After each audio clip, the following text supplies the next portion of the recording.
O assunto da aula de hoje é sobre nomenclatura de hidrocarbonetos e classificação desses compostos. Bom, sobre a nomenclatura é importante que você perceba a codificação que o nome tem. Cada parte do nome está relacionada com um padrão de estrutura e vice-versa. Então você precisa, a partir do nome, conseguir montar uma molécula, uma estrutura de molécula, e a partir da estrutura da molécula é fundamental que você consiga montar o nome dessa substância.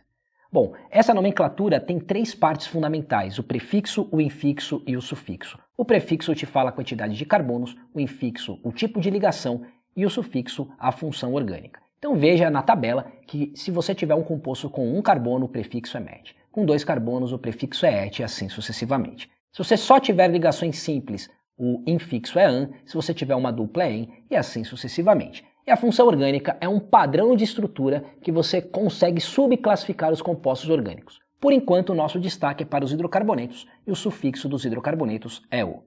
E já colocando uma classificação específica de hidrocarbonetos, eu trago um pouquinho sobre os alcanos. Os alcanos têm essa fórmula CnH2n+2, é a fórmula geral. Significa que um alcano ele vai ter cadeia aberta, só vai ter ligações simples e que o número de hidrogênios que você tem nessa substância é o dobro mais 2 em relação ao número de carbonos que ela apresenta.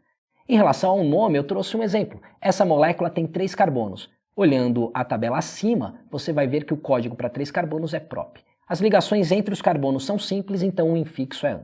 E é um hidrocarboneto, então ele termina com o. E a fórmula dele é C3H8.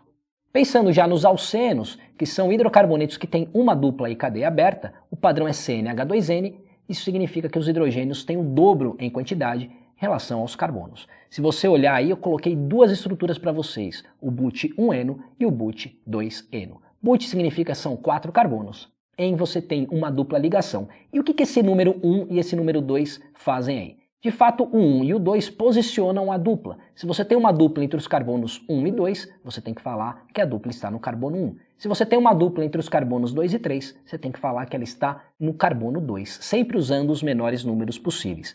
Esse número ele é obrigatório quando você tem mais de uma possibilidade de posição para a dupla ligação, para a tripla ou para qualquer outro acidente que você tenha na molécula. É isso.